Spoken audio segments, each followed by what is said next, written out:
adversaries as we're wrapping up the show this evening. Once again, we still have the great folks from Legal Immigrants for America in the studio, and Amipola was making a point about the war that we were in, and I had Colonel McKnight back here in the studio before, and we were pointing out that we are in a war, whether we like it or not, and we were kind of speculating when it started back in Somalia, but Amipola actually, I think, has hit the nail on the head. Tell us when this war started, Amipola. About 1,400 years ago, that Muhammad began to persecute the Christians. He's been cutting heads, so Muslims have been cutting heads wherever they go, since God's saying his work forever. Yeah, Islam was spread back then with the blade of the sword, and it seems like they're up to it again. Okay, let's go to Scott from My Liberty Threads. Scott, where are you at, and what have you found out this week? Well, we found out how the people at the gun shows were feeling, that's for sure. We polled at the gun show in Fort Wayne, Indiana, up in Ocala at the Armory, and then we were down at the fairgrounds in Orlando. So we got the compilation of those three polls. Okay. Altogether, we had 142 people vote, and it was overwhelming. It was Trump way in front, then Cruz, and then way back to everybody else. So altogether, Trump had about 55.5% of the vote. Ted Cruz had 25.5%, and then it was Ben Carson with 7%, and Marco Rubio with 6%. And that was Thanksgiving weekend? Yep, Thanksgiving weekend at 3 different gun shows.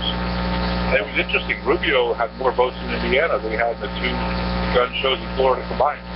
Is that right? Wow. Yeah. And Hillary beat Jeb Bush at the gun show. She came in with a whopping 1.4%, which is 2 votes, and Jeb was shut out. That hurts. That hurts for the Jeb Bush campaign. I wasn't sure how to write the headline for this, but if I should have focused on the Trump, then Cruz, and everybody else, or Hillary thrashes Jeb at the gun show. Yeah, really.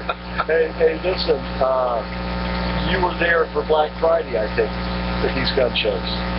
Yeah, we were there for Black Friday, and the lines were tremendous. So that's what we hear. When I did in Orlando. That's what we hear, that there were more gun permits applied for at the FBI than ever before, and the gun sales were the highest ever. Well, I know that the concealed carry class that they offer in Orlando, from what I heard, was full, and which isn't always the case. So yeah, it's surprising. Yeah. All right. Hey, listen, Scott, we'll check in with you again later on. I'm up against some time right now, though. Great work once again.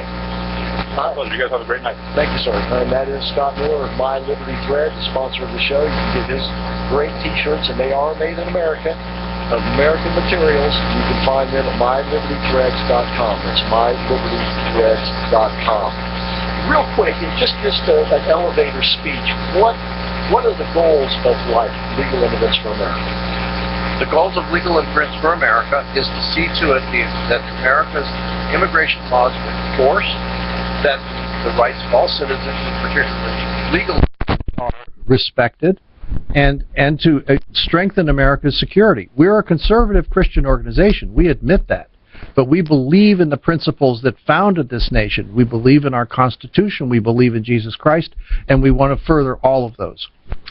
And also, we consider the open borders a serious national security breach that needs to be addressed.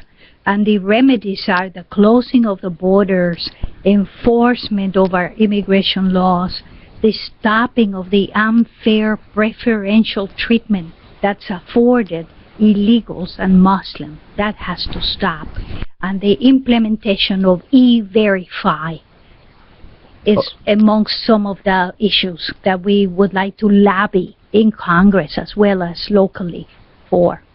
Okay, and this is all spelled out very clearly at GoLIFA.com. That's GoLIFA.com. We'll take one more phone call, and I'm going to have to ask you to be brief and to the point. Thank you for calling, Mike. We appreciate you being out there. Do we have Mike? Mike, are you there? Yes, sir. Yes, I have a very quick question. What is their rebuttal when they say these Syrian refugees, pure little ladies and children, why are you trying to stop them from coming in? Okay. Thank you, Mike. We appreciate that call. Chris. What is the rebuttal? Well, if there really were little old ladies and children, then of course we would feel differently about it. But predominantly, 3 out of 4 of these refugees are military-age men who are not bringing a family, not bringing children, and maybe bringing far worse that we have to be concerned about. And the Muslims are loyal to Islam. Wherever you put them, those children will not be loyal to the U.S. Constitution or the United States of America.